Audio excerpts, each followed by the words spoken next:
이 시각 현재 미 전역에서 주요 선거 개표가 진행되고 있는데요. 주의 깊게 지켜봐야 할 부분 짚어봅니다. 이유수 기자가 설명해 드립니다.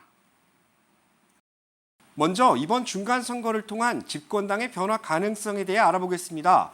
이번 중간선거에서 연방상원 의원 선출이 이루어졌는데요. 2018 중간선거에서는 연방상원의 3분의 1, 그리고 연방하원 전원에 대한 투표가 실시됐습니다. 먼저 연방상원을 보겠습니다.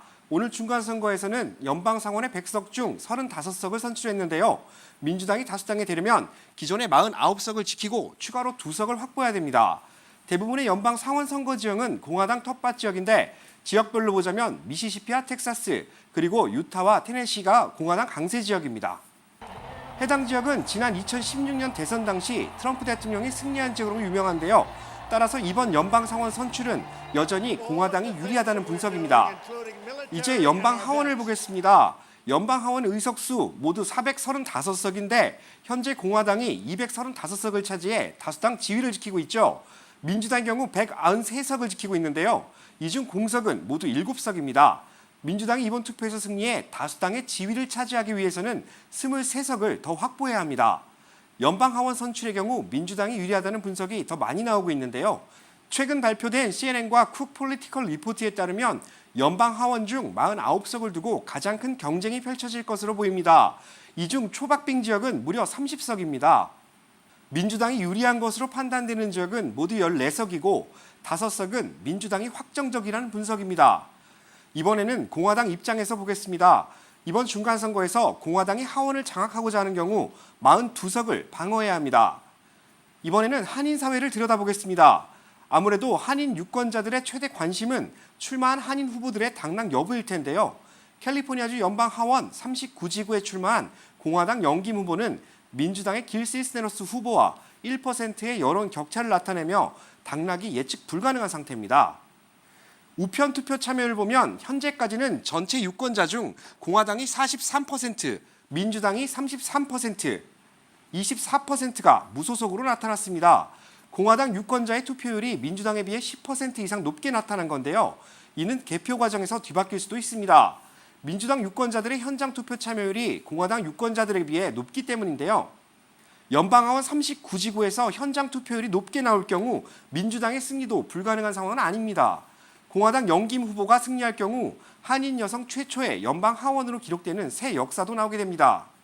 연방하원 39지구 영김 후보 외에도 이번 중간선거에 출마한 한인 후보들이 많습니다. 캘리포니아주에서는 총 10명의 한인 후보들이 다양한 직군에 도전했습니다. 먼저 캘리포니아주 68지구 하원에 도전한 공화당 최석호 후보의 경우 재선을 위해 출마했는데요. 최 후보의 경우 이번 중간선거에서 재선 당선이 유력시되고 있는데 만약 재선에 성공할 경우 오렌지 카운티에서 재선에 성공한 최초의 한인 주 하원으로 기록될 전망입니다. 부에나파크 1지구 시의원 후보로 도전한 써니박 후보는 20만 달러를 상회하는 후원금을 모아 화제가 됐습니다.